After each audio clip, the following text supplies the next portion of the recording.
Alright, how's it going? What a weird time for me to drop a video, but you know what day it is. The live action just dropped, and as you can imagine from someone who does One Piece for work, I just finished binging all of it in one session ever since it came out. I think it dropped at 4 p.m. Japanese time, so it's early in the morning. We're cranking out this video, but I just wanted to share my immediate thoughts. Now, just so you know, this is not going to be the only video. I'm going to have a full-on deep dive review that I'm working on with my team as well, but I wanted to share my initial thoughts and just a pure reaction like this. Then we're going to have, like a little bit later today or tomorrow, depending where you're at, we're going to have a full breakdown and then also one video diving into all the details and Easter eggs. I have like a crazy spreadsheet that's, kind of like being processed right now. But yeah. Let's get into the One Piece live action season 2. We had so much foreplay for this. We've been seeing trailers and, casting stuff and whatnot for basically like 2 years at this point. Again, just a little recap if you don't know where I come from with the entire live action. I've been a little bit burned with animation, live action adaptations overall in my life. Basically all of them that I've seen so far have been pretty bad, and so when the first, season came out, I had very low expectations. I was fairly sure that they were absolutely gonna butcher One Piece, and since this is the story that is the closest to my heart and that I care so much about, I was like really worried they were gonna mess it up real bad, and was, very positively surprised when the first season of the live action turned out to be pretty good. Way beyond my expectations. Not perfect with like, little nitpicks that I definitely had, but overall just a great experience that I was super excited actually. Got a lot of new people into the story, and especially, friends and, people I talked to who didn't know One Piece and where the live action was their first entry point into the story, they liked it particularly well compared to people who maybe are super deep into the manga and anime lore. So that was really good. I think the fact that the live action managed to achieve that with the first season was really great. So just so you know where I'm coming from with this,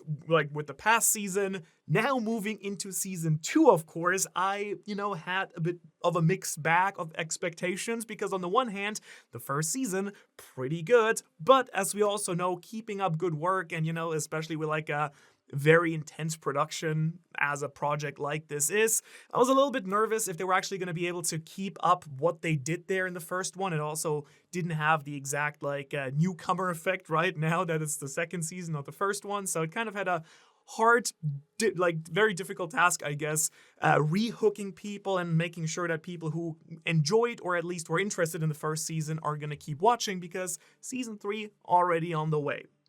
And on the other hand, so like on the one hand, I was a little bit worried, might season 2 get that drop off? On the other hand, they did crush it in season 1. They now kind of, you could argue, had the groove going. They kind of knew what people liked and didn't like, so maybe season 2 was going to be even better. And all right, let's get into it with this. I just want to start off, this video is very unstructured. It's just going to be my thoughts right away, like kind of like blurting it out.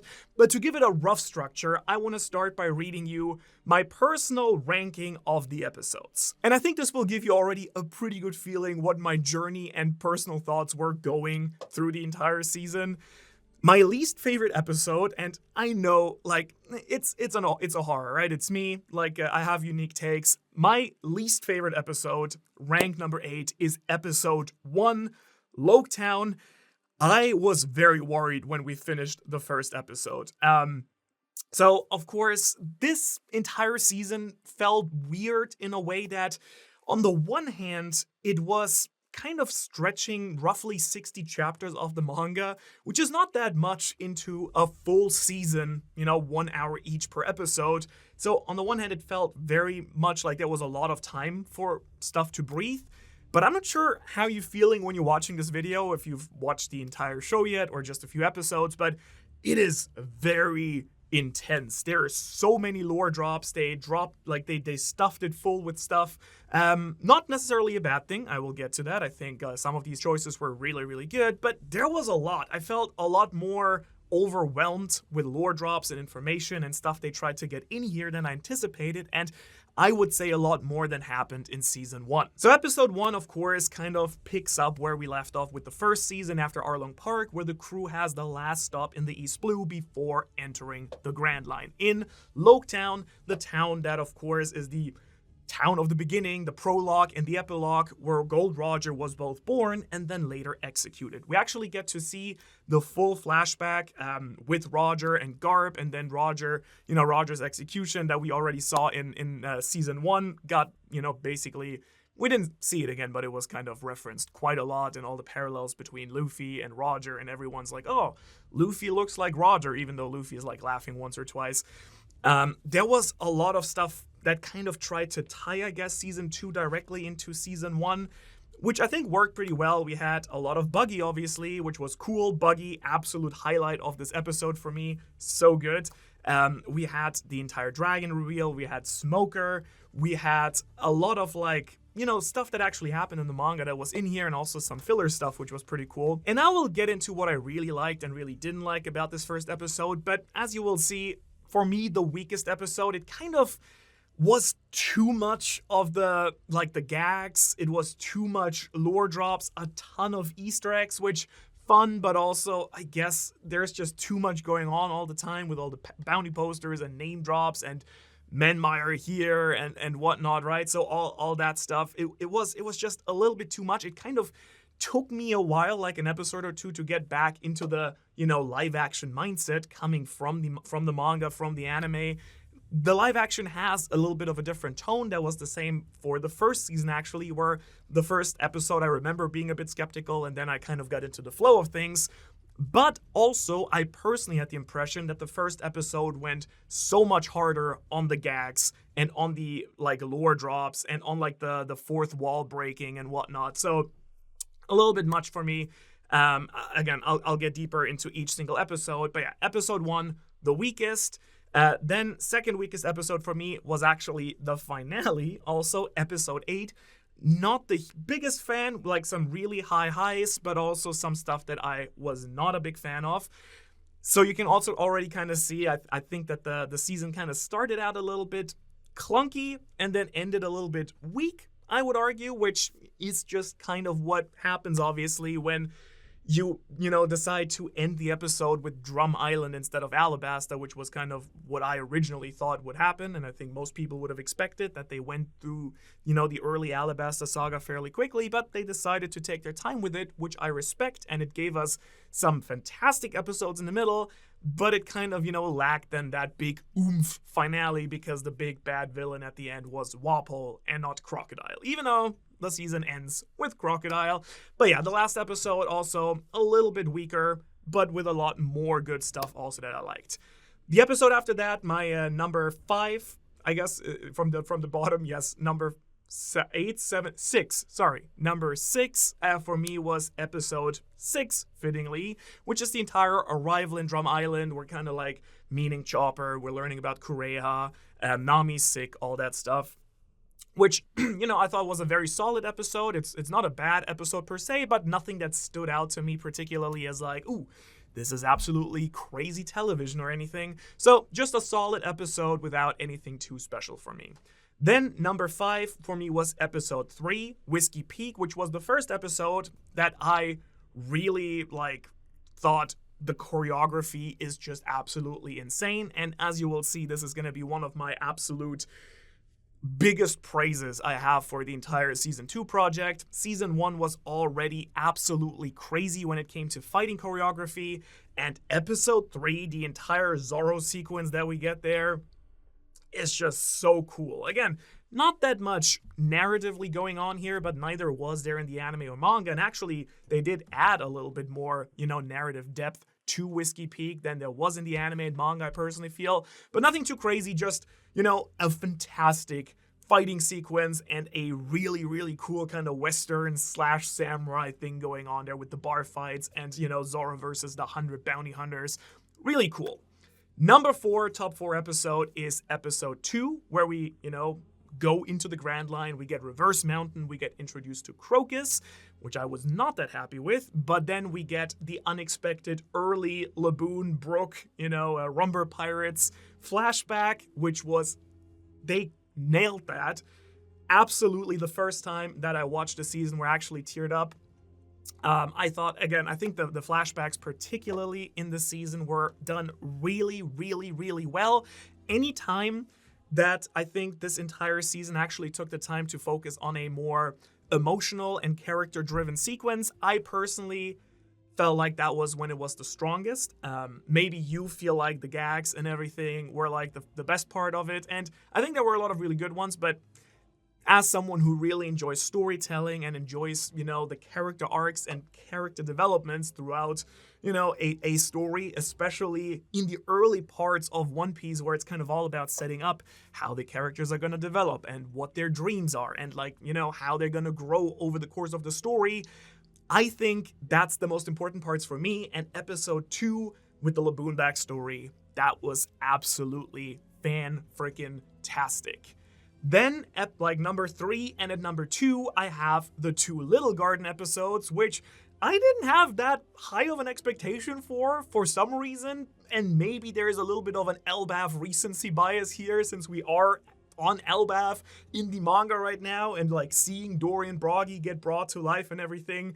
Maybe that just hit me because we're reading it right now differently, but it was so good. So I have episode 4 as my third favorite, episode 5 as my second favorite.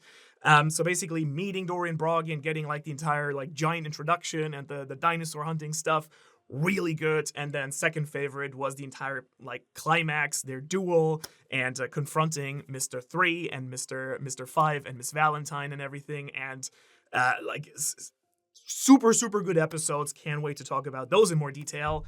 And then, if you've kept count here, my favorite episode of the entire season, also somewhat surprisingly, I think, was actually Chopper's backstory and the entire Hero Look stuff in episode 7. I think that episode was just, it felt almost uniquely different from the rest of the show. And I think, I don't know, maybe the writers for this episode specifically, I actually didn't take the time quite yet to look at who wrote what episode and whatnot, but I feel like so much care was given to actually nailing that backstory. And I think that the chibi version of Chopper that we know, the cute version, I was bawling when I was watching episode 7. I was I got this big pack of chocolates kindly that I was just munching on while watching the series. And I was just sitting there, eating that chocolate, snot running out my nose, because, they crushed Hero Look. I mean, I guess I shouldn't be too surprised, because the entire Hero Look Chopper flashback is easily one of my top 5 or 6 moments or sequences in all of One Piece. It's written fantastically. I think it's aged fantastically. Reading it now, honestly, going back to Drum Island, I reread it recently, as I've been rereading the entire story, which actually came in fairly handy for watching the live action too. Rereading it in Japanese also, the entire Chopper backstory is so filled to the brim with, themes that keep getting more and more important in One Piece. They've always been important, but it just keeps getting more important, and they crushed it, and they brought it to life in such a powerful way. I think Korea's casting was fantastic. I think Hero Look's casting was fantastic. I think the Q Chopper version was absolutely fantastic.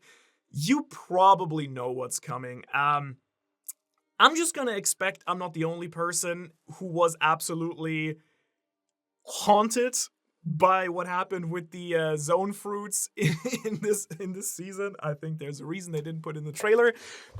If this ends up being a controversial take that human form Chopper and hybrid form Dalton are absolutely grotesque, if that's going to end up being a unique take and everyone loves it, I would be surprised, but it might happen. But for me, that was one of the biggest factors why episode 8 also was so low in the ranking here. All right, so now we have the rough outline here, right? 7, 5, 4, 2, 3, 6, 8, 1. And so let's just go again a little bit through the story, right?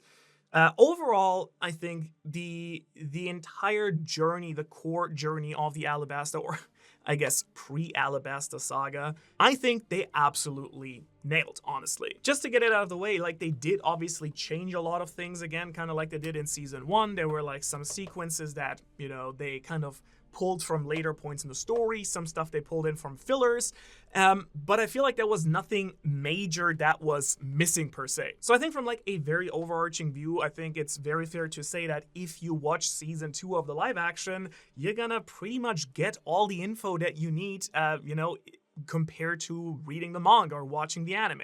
Arguably, I would say the live action did a really good job in this season 2 of giving you a lot of information in a much more digestible way, and even pulling some stuff from, you know, ahead in the story to kind of make things make more sense earlier on, because Oda sometimes only explains things a lot later in the manga, and just presenting it in a different order slightly and giving context for certain things is just incredibly helpful, I think. The biggest and most obvious change here, of course, has been that Baroque Works, you know, who are the big bad guys in Alabasta, who are going to be the big final villains in season 3 and the main focus, they were kind of woven into this entire season a lot more than they actually were in the manga and the anime. So they do appear on Whiskey Peak, they do appear on Little Garden, they do appear when the Straw Hats enter the Grand Line, where they meet Vivi and everything. But obviously they weren't that big of a deal, or actually just not involved at all on Drum Island and everything. And I think just the live action made the decision to weave Robin and weave all these agents a lot more into all these islands and all these places that the Straw Hats went to. We, for example, have Robin appear right in the first episode, in the opening, in the cold opening, in Shelltown, which, you know, no one thought about in the manga or anime. Like, who cares about Shelltown? But here we kind of see, oh, they came in to, you know, check on their agents that, you know, Zoro cut in half, Mr. Seven.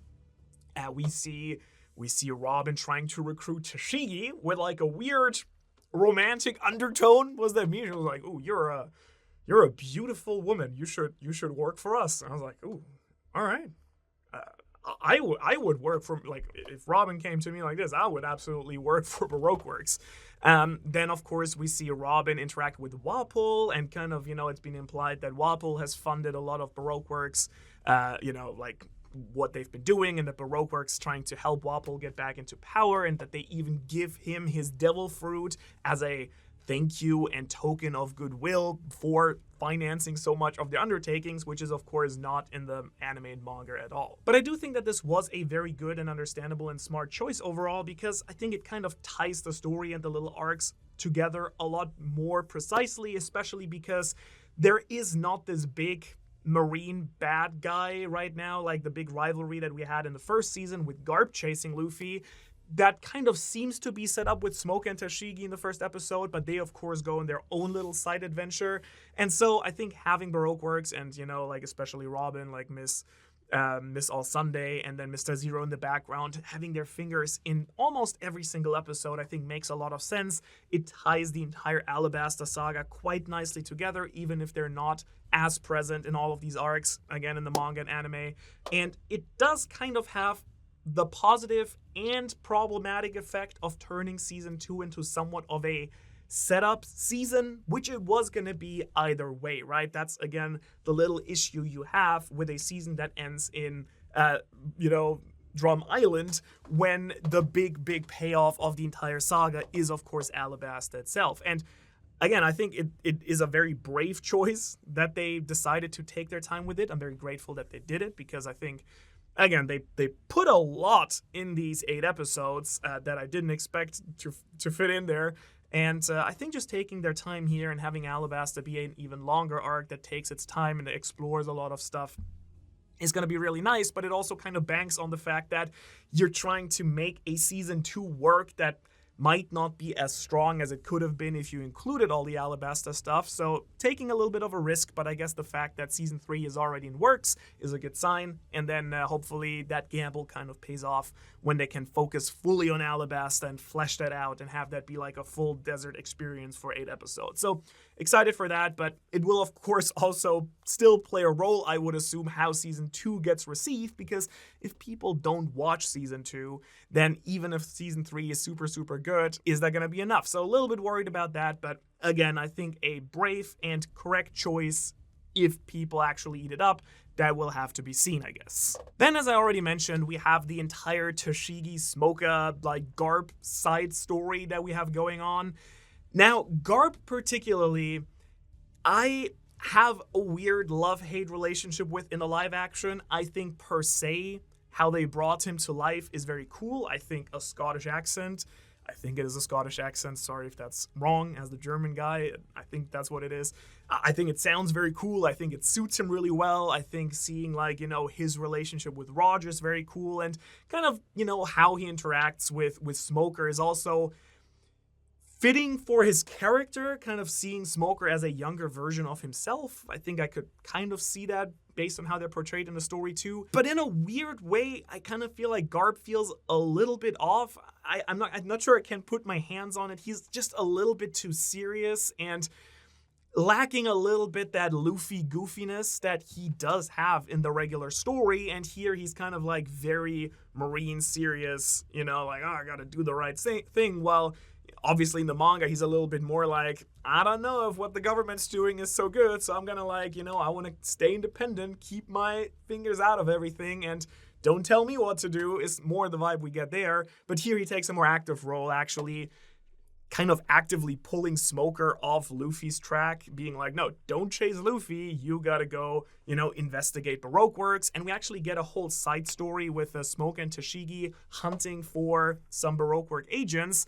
We get a sequence that is really only very shortly referenced in the manga, where they go to an island called Renee's Island, where in the story we learn that they actually capture Mr. 11, right? Because they want to find one of the agents alive, and that's of course what later on, as you can imagine, leads Smoker and Toshigi to Alabasta and towards Mr. Zero and Miss All Sunday. But we kind of get a more developed version of this. I think what I kind of found interesting, and this goes for the entire season, but especially for the side story, is kind of how I felt in the first season of One Piece. It's very interesting, the unique world that they're building here, because even for the manga and the anime, it's kind of really hard to put a finger on, what the One Piece world actually is like in terms of advancement and technology.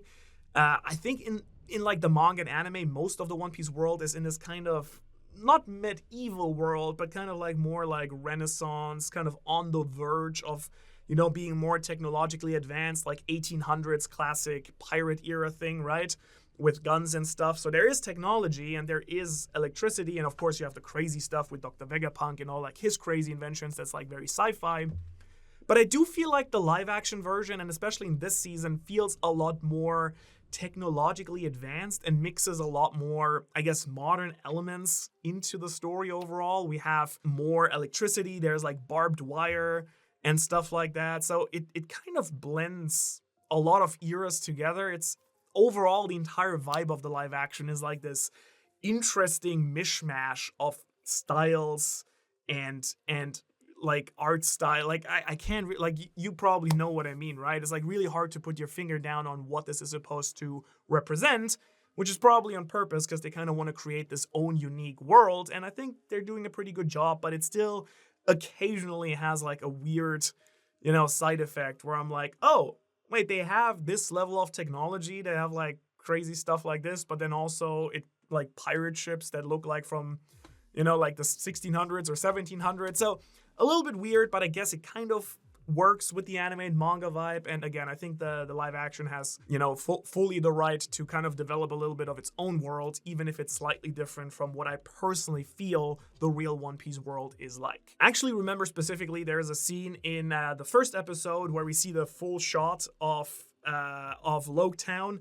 And I think what they did here, which I think is really cool, is probably shot in a real location and then kind of fit that, town center with the giant palace and the justice building and the execution platform into that with CG probably. But there's probably a bunch of real buildings we see in that shot, and one of them is just a regular apartment building, from the year 2026, I guess. And I'm oh, that's probably in there on purpose, unless someone really messed up and didn't spot that in the first episode. So if that's in there on purpose, that kind of means oh yeah, regular South America style apartment buildings are just in the One Piece world. So that's kind of interesting. And again, I think that's like a you like it, you don't like it, you don't care type of moment. So very subjective. Now, before getting into some things that I personally had some issues with in this season, and there were a couple of things that I really had an issue with, looking at you, Chopper, and Dalton specifically, we'll get to that later. Let me talk about, for a moment, what I thought this season did absolutely fantastically. First off, I think the best thing that I love the most about this season is the locations and the set design. Again, same as season 1, and maybe even more so than season 1, this season crushed the look of One Piece. They took all these islands, all these unique locations, and they brought them to life in such a fantastic and cool way. Every single place we went to, I was like, this is perfect. And then the next place we went to, I was like, oh, this is even better. So Loguetown already, we got a, kind of a first glimpse of it, of course, already in season 1 when we see Roger's execution, but it looks so good. It looks like a real island, like a real place. It looks so natural, which is so cool. Again, I kind of like the entire vibe of a random mix of people walking around in that city, kind of making it feel like, oh yeah, there's people from different countries with different cultures, traveling to these places, especially places like Loguetown, which is kind of portrayed as this big hub of the East Blue, which it's not really, I guess, in the anime and manga, but here they portray it as the biggest marine station in the entire East Blue. So kind of cool to see some people there. There's some people wearing the Japanese casa hat, so kind of probably hinting at Wano and a lot of stuff. Very, very cool Dressrosa people and so on and so forth. The red line looks absolutely awesome. I do personally feel like it could have looked a little bit bigger even, because it's supposed to be this crazy thing that reaches up into the clouds, 10,000 meters over the sea level, but I think it looks fantastic. It does look very much like an impenetrable giant red continent that stretches over the entire planet. You do really get that feeling. Reverse Mountain looks really, really good. I have recently learned from my animation friend Dylan Gu that, fluid animations are actually not that hard to do. But the way that the water is shown flowing upwards and then merging and flowing down into the Grand Line from the Four Blues looks very good. We get some awesome shots, of the, the top-down view of how these four streams, never cross streams, people, but how the four streams merge and then flow down. Very, very cool. I was a bit sad that we didn't get the gates with the serpent murals on it. We talked about these in a couple of videos recently. I was kind of hoping that they would include these because the live action overall has done a fantastic job paying a lot of attention to a lot of the really important details from the manga. These were sadly missing, but then the two Cape twin lighthouses look absolutely great. It's kind of nice also entering the Grand Line, seeing this vast ocean stretching out after, entering it.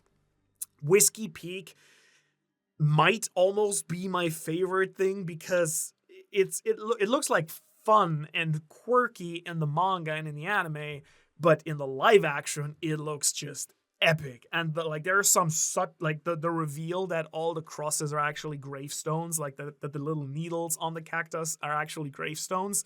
Dude, those shots look so good. It feels like you can actually go there, and it kind of sparks joy in my heart because it kind of makes me feel like I actually get to go in real life to these locations that I love so much about One Piece. Similarly, I will say Little Garden, so cool. It's, again, they do such a good job of capturing the vibe of the location. The vibe of that island is tropical, prehistoric dinosaurs, the giant skulls of the Sea Kings that Dory and Broggy slay. They capture all that, but then bring it to life even more and make it feel like a real place. It's done so well. I think they do a really good job in between with the Nami scene, showing how the weather's changing. I guess someone really wanted to also have that Nami bikini shot in the season, I assume. And then Drum Island also looks so cool. Again, it's an interesting and funny looking island in the anime and manga. Having it in real life, it just looks so freaking good. It's so cool. Like, I love snow, I love mountains. Seeing this, it looks like an epic fantasy location. And I don't know, like, it just having the One Piece world brought to life with such attention to detail and in like a very believable way is, I think, the thing that I love the most about the live action. And I think they did as well a job in season 2 as in season 1, if not even better with that.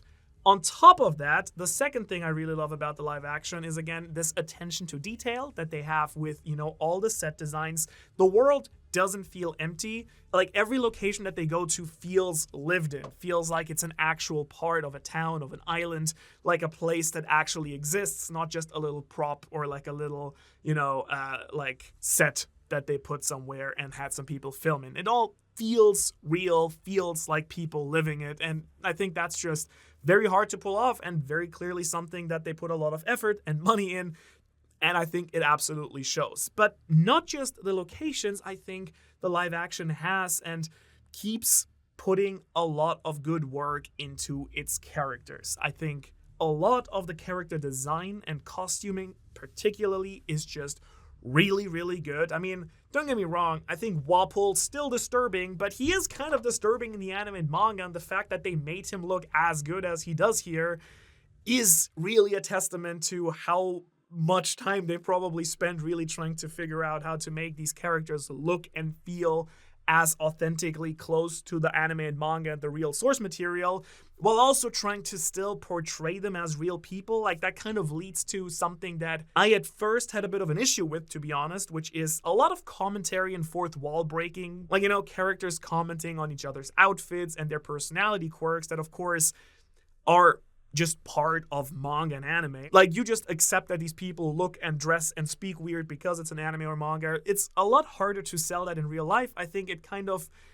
pulls that off fairly decently by being like, oh yeah, you like, haha, you have this outfit because X, or like, this guy has a crown because childhood trauma, I guess. So kind of taking this like very much 21st century 2026 style of talking and putting it on One Piece and the characters kind of being self-aware to a certain degree is kind of cool. I have moments where I think it's taken a little bit too much, and then it kind of takes me out of the story a little bit, like almost going a little bit too meta, too fourth wall with it. But most of the time, I think it does a really well job kind of explaining the weirdness and quirkiness of characters and placing them and anchoring them in that world. For the Straw Hats specifically, I think I had the same opinion in the first season. I really think most of the casting is just so good.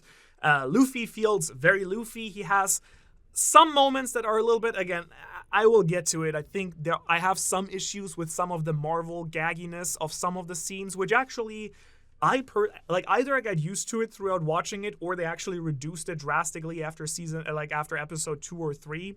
Let me know which one you think it is. It got a lot better in my books, but yeah, the first episode and then part of the second episode, there were like a lot of gags in there where I was like, ew. But yeah, Luffy feels super Luffy. Nami feels super Nami. Like, Emily Rudd is crushing that role. I think Sanji is great. Obviously with Sanji, same thing as in season 1. He kind of has a much, more grounded version of Sanji. We get less of that pervertedness. He's more the like his cool Mr. Prince side. We get the Mr. Prince scene in this season 2, of course, but that comes out a lot more and a lot less his over the top kind of creepy, needy, horniness that he has in the anime and in the manga. But I think that's a fine choice, and it kind of makes his character a little bit cooler and a little bit less flawed than I would say it's in the anime and manga, but still very cool. And Taz's performance is obviously really good.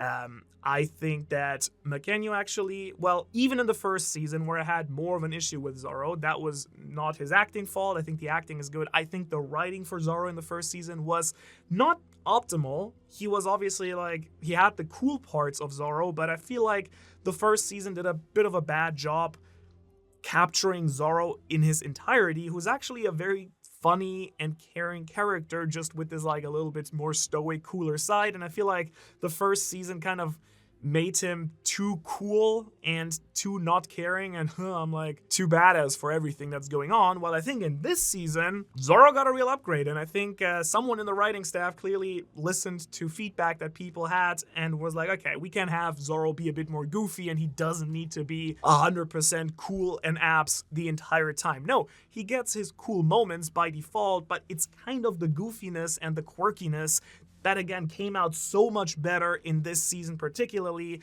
that I kind of feel elevates his role specifically for me in season 2 to a really great performance where it was kind of in the first season. So thumbs up on that. The absolute MVP of the Straw Hats and the MVP of the entire season for me is Usopp, without a question. If you say anything else, what have you been watching? Usopp gets infinite love in this season. I'm like actually blown away. Every single episode I was like, okay, someone in the writing staff loves Usopp specifically, because this man is getting crazy payment, crazy payoff for his character arc. Maybe someone in the writer staff is reading Elbaf right now and is like, oh, Usopp's not getting the character arc he deserves in Elbaf yet, hopefully. So we're gonna give it to him in the live action, and it's so good. He has so many great moments where he actually gets to prove himself as a brave warrior of the sea. The entire reason that I like the Two Little Garden episodes so much specifically is mostly because Usopp's entire arc with the giants and his interaction and kind of getting his dream from the giants to become a brave warrior of the sea is not only nailed based on what's in the manga and the anime, I think they elevated it and made it even better than before. He gets a lot more fight and a lot more action scenes than he actually does in the anime or source material overall. Unless I'm like completely mistaken, I don't think he is the one who has to take on Mr. 3 and Miss Valentine, but instead it's, mostly Luffy who like then actually also takes down the wax cake and everything. So a lot more Usopp love, including even he gets a lot of love even on Drum Island, which I didn't really expect. So very, very cool. He I don't know, his entire the performance is so good. I think it's like a slightly, again, kind of with Sanji, slightly cooler and slightly less flawed version of Usopp maybe, but very relatable, very lovable, and with an absolutely peak story arc, especially in this season. And to be fair, like, Usopp already got a lot more love in season 1 too, where he got the first kiss that a Straw Hat got immediately, while in the animated manga we needed to wait until Whole Cake Island until Sanji got a kiss that he doesn't even remember, because, he got his memory taken away. So Usopp very clearly getting extra care and extra love, and I'm all for it. Then I think I already talked about Kureha and Hero Look. They both are really good. I think Chopper's personality also really good, as long as it's in his chibi form. Jesus Christ. And I think Dalton also, Walpole is really, really good. Let me maybe approach it from the other direction. Most of the characters that we, meet freshly in this season are actually really, really well done. Really close to what we see in the story. Even Bartolomeo, who I forgot to talk about earlier, who has his own little story arc in the first episode and cameo. He, of course, doesn't appear until like Dressrosa, way later, usually in the actual storyline. But even he, like, they kind of crushed his personality and how he kind of falls in love with Luffy a lot earlier here, seeing how Luffy behaves at the Executioner stand and in Loguetown. So let me maybe approach it from the characters that I was a little bit disappointed with. I mentioned Garp already. I think that Dragon, per se, I don't have a massive issue with Dragon, and he didn't have a major role to play. I thought he didn't quite have that level of menace and badassery that I was kind of hoping for, especially from a live action. I thought the Lightning Blast was really cool, that saved Luffy and the storm and everything. But I was kind of hoping for a little bit more there, actually. Also, I was very offended that they forgot to remove his eyebrows, because, in case you haven't noticed, Dragon doesn't have eyebrows in the anime or manga, and they forgot about that in the live action, which I think is a grave thing to actually overlook. But the character I was maybe most disappointed of in the entire season was actually Crocus, for two reasons. It's not even that the acting was bad or the writing was particularly bad. But I kind of feel like the costume was great. I just feel like Crocus didn't feel like what Crocus looks to me like in my own head. Like, yeah, he's old and he's kind of like cynical, but the Crocus in season 2 and in episode 2 kind of comes across as a little bit whiny and like super old, fragile grandpa, where he actually in the story is this like very buff, strong dude who just can't be bothered to talk to people, basically. And I feel like they were close, but still kind of missed the target a little bit. But also part of that, of course, was that they just completely butchered, in my opinion, the introduction of Crocus, which, if you don't know, is of course that the Straw Hats and the Mary gets eaten by Laboon, but turns out that inside of the whale, there is a tiny island with a fake sky, and on that island is actually where Crocus lives, and he actually administers all the medicine to Laboon from inside the whale. And the scene that we meet him is him, of course, in that famous, we did get the scene, they remade it, but it's the scene of him in his like little sunbed with the newspaper being like, what do you want, right? And so I feel like that's a very big change they decided to make, which I was a little bit sad about, because instead we got this like, stomach acid, some other ships lost inside of Laboon thing, which I think is just not quite as fun as what actually happened in the anime and manga. It takes away from Crocus's actual level of weirdness and ingenuity, because he built an entire fake island and house inside that whale, while in the season here, he's just basically like, oh yeah, I'm a doctor, I was friends with Roger, and I like shoot big needles at the whale. It's just not the same character to me, even though the costume looks really, really good. So yeah, that was probably my biggest disappointment, I think. Again, I think some other characters I definitely do want to point out were Buggy absolutely crushing it again in season 1, to the point almost where it was at the detriment of some other characters who were supposed to get more limelight in the first episode. But Buggy was so good that he just almost like stole the spotlight. I don't know, the actor having so much fun playing him and bringing so much extra to this role is just so good. The entire scene of him pretending to be Luffy's lawyer and everything was just so funny. I had a great time with that. But again, it was almost to the detriment of like some of the other characters and action going around it. Smoker, also a character I'm a little bit like 50-50 on. I think the voice was great. That's exactly what I think Smoker should sound like. I think the overall vibes and presentation were good.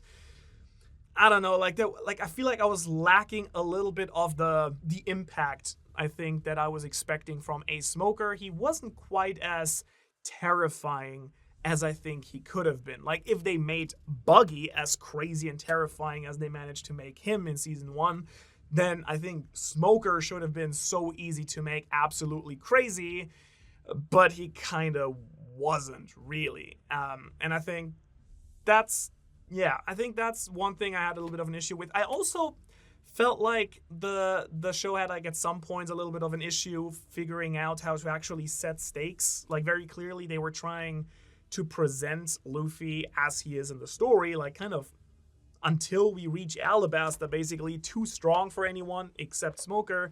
But it also, like, we know the live action has been trying to portray things a little bit more realistically. It just almost never feels like Luffy is, like, struggling too much or the crew is ever too worried about anything, really. Until we do hit some of the more emotional moments later on in this arc, especially with Nami being sick and so on and so forth. So yeah, that was something that, like, bugged me a little bit the first 3 episodes, roughly. That there was, like, I don't know, like, stuff was happening very suddenly and, like, it didn't feel like there were real stakes there. So that was a little bit weird, but it got a lot better as the entire season progressed, I personally think. And it kind of found its footing. And again, I think the big exception there was the entire Laboon backstory in episode 2, which I loved so much. The Brook reveal was crazy. I think, Brook is Brook. I think it's great. Like, I didn't expect it. And, like, the first moment I was like, oh, That's kind of crazy that we get so much Brook in this season, but yeah, I think it's absolutely on point. Again, it made me tear up the entire backstory. I thought Yorkie was great. He kind of looks a little bit like Viggo Mortensen. He reminds me of a little like a young Aragorn almost. So kind of bringing that character to life almost. I mean, he's a good character and a good guy in the story, in the source material, but they kind of made him this like super like almost Jesus-like character, but very cool. And I enjoyed the entire vibe. I thought the rendition of Bing Sake was great, even though I don't like that they called it Binks's Brew, which is like my least favorite translation of that song, but I guess they had to pick one. If you watch the channel, that I have a very close connection to that song. I think it holds a lot of hidden meanings, especially in Japanese. So I'm very picky when it comes to translation here. But the musical performance, insane. Also, the entire sax thing that was going on with Igaram on Whiskey Peak, that was really good. I mean, the music overall, really, really good. I was like vibing, obviously, to the opening theme and the battles themes, but the story had just like very, very good musical and like sound effects also. That is something I feel like that often goes underappreciated, but yeah, sound effects were great, especially for those fighting sequences, which are also insane. Like, again, the fighting choreography, we had like a lot of really cool camera shots, especially with Zoro's fights. Particularly, we got like some really cool shots of the camera moving with the tip of the blade and like scraping along and stuff like that.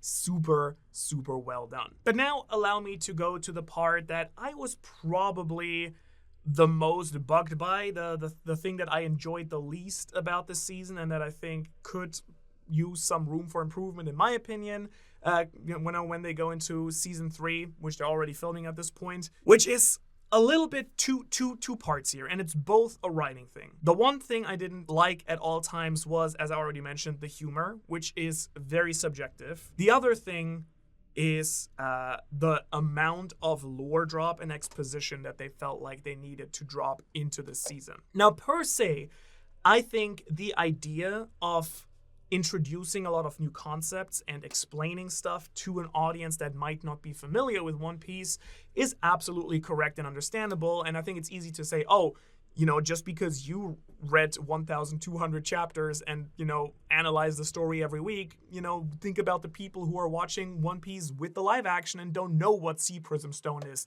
and don't know how devil fruits work exactly. And I think that's a fair point, but you probably have heard this before, there's a very famous saying when it comes to storytelling and filmmaking specifically, which is show, don't tell. The idea being that it's a lot more elegant and a lot easier for your audience to pick up on things and actually, let them figure stuff out on their own by showing them stuff rather than just having a character stand there and shouting some exposition at you and explaining things. And that happened a lot in this season, especially in the early episodes. We had so many characters just randomly out of nowhere dropping like explanations and reading you a wiki article basically on how things works, which again, I think it's important to explain to the viewers who don't know these concepts, what is Sea Prism Stone, etc., right? But I think you can show that by showing it in action rather than like having it actually be explained, right? You can show Buggy, for example, just put the Sea Prism Stone shackles on Luffy and see Luffy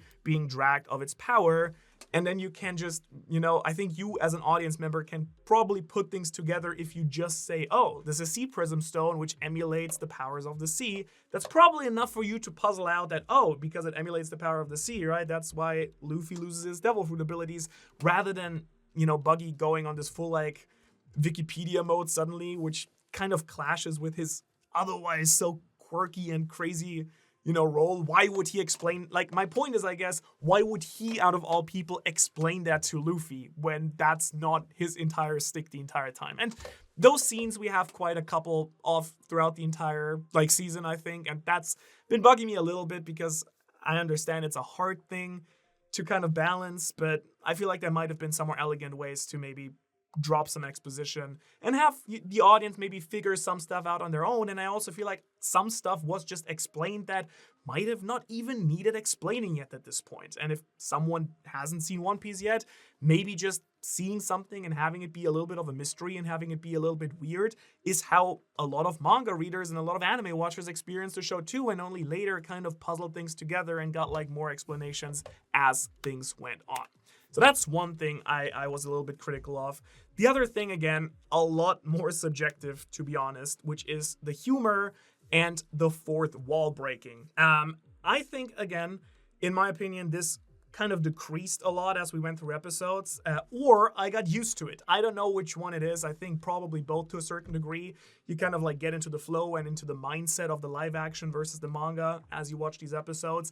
But especially episode 1 and 2, there were like so many corny jokes. Like there were a lot of really good jokes in this series too, but I will say, especially in the first episode, like I know like every, like 1 out of 3 jokes, I was like cringing because it was a little bit too much and it was a little bit too Marvel catchphrase. Funny little joke, right? I can see, I think I wrote a couple of down. Let me see if I can find them. Oh, right. So for example, in the first episode, we had this moment where like Nami is like, oh, it looks like we're not skipping Loguetown after all. Kind of like the writers going wink, wink to you One Piece fans who thought we might be skipping Loguetown. We're not actually doing that, right? Like breaking the fourth wall. Or, Zoro going like, I'm not lost. I have a great sense of direction, which, yes, funny because Zoro is like notorious for getting lost and that's like his entire stick, but it feels a little bit forced. Again, this is subjective. This is my personal take. Maybe you found the humor 100% super accurate, on point, and like you loved every single joke, and I think that's great. And if it worked for you, I'm very happy. For me, I think it was like 60% funny, 40% like questionable to cringe, but got a lot better as the season progressed. Oh, right, and then I didn't even talk yet about the 2 new girls in this season. I think Vivi's actress did a fantastic job. She got so much criticism, but she really crushed it. This was, again, fantastic. Vivi encapsulating her character, but even adding like a little bit more nuance and a little bit more to the character that feels very much in line and like an extension of what Oda actually gave us. I really liked like her character arc and how she kind of slowly grew close to Luffy and the crew, and Luffy kind of immediately displaying that, oh, I have a gut feeling that she's a good person, which of course we know from the story he has. That's one of Luffy's biggest qualities, like inferring if a person has actually like good intentions or not. And again, the more she was in the story and the more she became one of the good guys, quote unquote, the more I really fell in love with her character. Really, really good. Now, Robin, I think I can keep very close. Insane.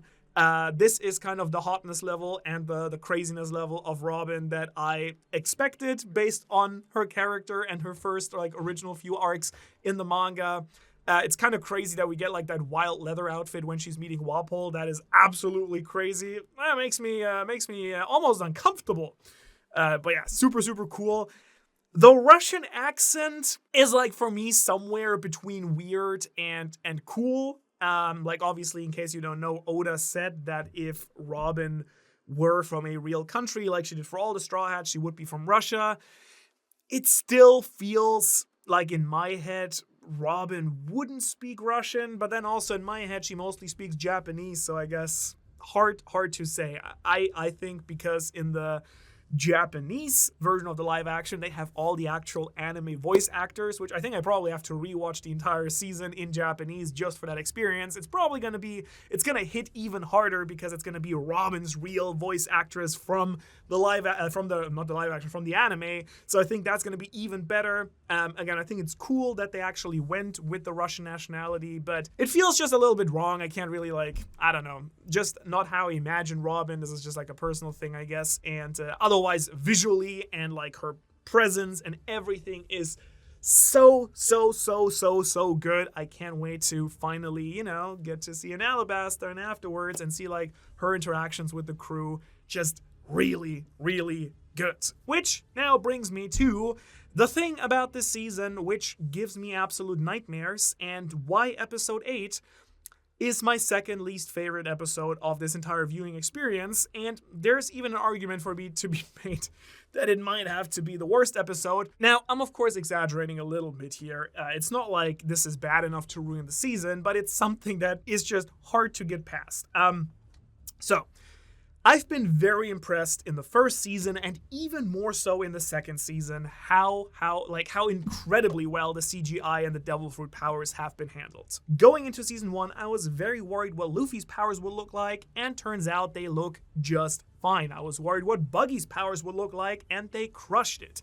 Going into season 2, I was very worried what Smoker's powers might look like because Logia fruits get very freaky. Dude, Smoker looked so insanely good. Same with like Robin's stuff. Robin's powers look so much more like impressive and scary in real life. That entire opening sequence is so crazy compared to like her stuff is still kind of grotesque and kind of creepy and cool in the animated manga, but seeing like real life live action arms and like legs and stuff growing out of people and growing out of objects is just hit so much harder. It's so cool. So they manage all of that very cool. I think the dinosaurs were kind of meh. Like they were not bad, but they were not exactly like Jurassic World good, but there's also like a budget thing there for sure. You only have so much money for these episodes, and, there's a lot of stuff, like, that you need to have CGI budget for. It's only going to get crazier, by the way, as the Grand Line gets crazier and crazier, so curious how they're going to handle that. So yeah, dinosaurs were okay. The giants look great, I think. The devil fruit powers mostly looked absolutely fantastic.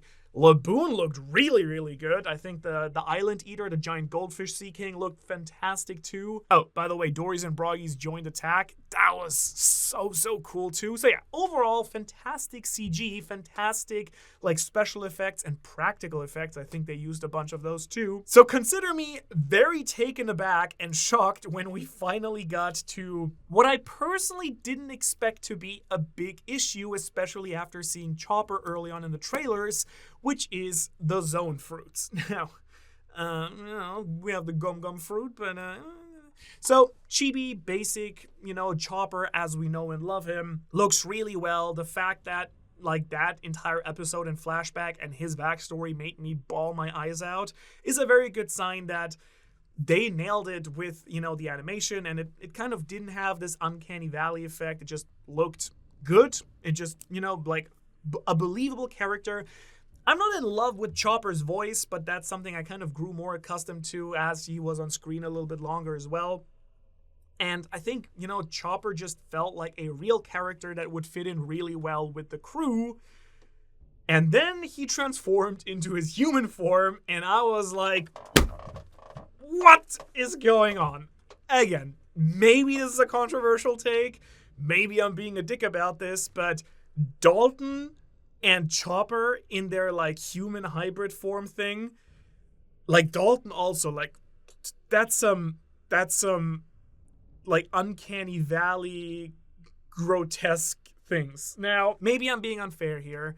Of course, finding a good way to portray these things is kind of hard, and I don't think it's out of line with other things we have seen in the live action before, like how the fishmen were treated, for example, and how some other like more unique creatures and races and people's powers were portrayed in the story. It's not like it feels un-One Piece-y or un-live action-y, for lack of a better term, but I just don't like it. And it kind of took the fun away from the last episode for me a little bit, just because it was like, maybe if it had only been Chopper or only Dalton or only Wapol, it would have been fine, but all three together, it was just a little bit too much. Dalton, for me, like Chopper's face, like Chopper's human form is kind of weird even in the animated manga, even though he kind of has like a little bit more coolness factor to him there, but it's still weird. Dalton, though, just looks pretty cool. I think, like, Dalton is, like, not one of my favorite, like, I was about to say he's one of my favorite characters. Maybe not that, but, like, I really like Dalton. I think he's really cool. I think his Bison form looks cool. I think even his hybrid form looks fairly cool in the manga and anime. And I don't know, man. I don't know what happened in the live action. Again, it might just be... I understand that it's kind of hard bringing certain things with One Piece to life and not making it look weird, but those two things were spooky. And yeah, kind of like a little bit left a bit of an aftertaste in that last episode for me. That being said, though, overall verdict here, do I think season 2 stuck the landing or not? Again, my journey was kind of going into the first episode very worried. I did not like it too much. Episode 2 started kind of a little bit weak with the choice to not have the island inside of Laboon, but basically from then on out with the Laboon flashback, it got better and better and better, and I was so deep in it. I loved the entire season until then episode 8, which then kind of like took me down a little bit prematurely, I guess, from the high that I was on. But up until episode 7, this was a fantastic viewing experience where every single episode was almost getting better and better for me. And I had a fantastic time. The show made me cry twice. It nailed the Laboon and the Chopper flashbacks, which, bravo. It did, like, very clearly you can tell that the creators put a lot of love and energy into having a lot of details in there, having so many Easter eggs. We'll get to that in another video. So many Easter eggs, and like so much care and production, and you can tell how much love and passion goes into this entire show and why Oda is backing it so strongly. And I do think that yes, season 2 is worth the watch and did stick the landing, but has its flaws, as I personally felt about season 1 as well, and is far from perfect, but a good watching experience and not a failure at all, but rather I would say it's a success. And it kind of managed to like extend that positive feeling and the excitement I carried over from season 1, and I am excited to see a season 3 and get to Alabasta and see Crocodile. And I think the fact that I do want to see that and that I'm kind of excited to see that happen, I think says enough. And with that, I think that's been a very long reaction. I will now get to sleep very briefly and then get working on the full analysis and review with the help of the rest of my team. And yeah, if that's already up, you can watch it right here. Otherwise, just wait like maybe a couple more hours and it should hopefully be up whenever you're watching this. And yeah, I'll see you then. Time for sleep. All right, bye.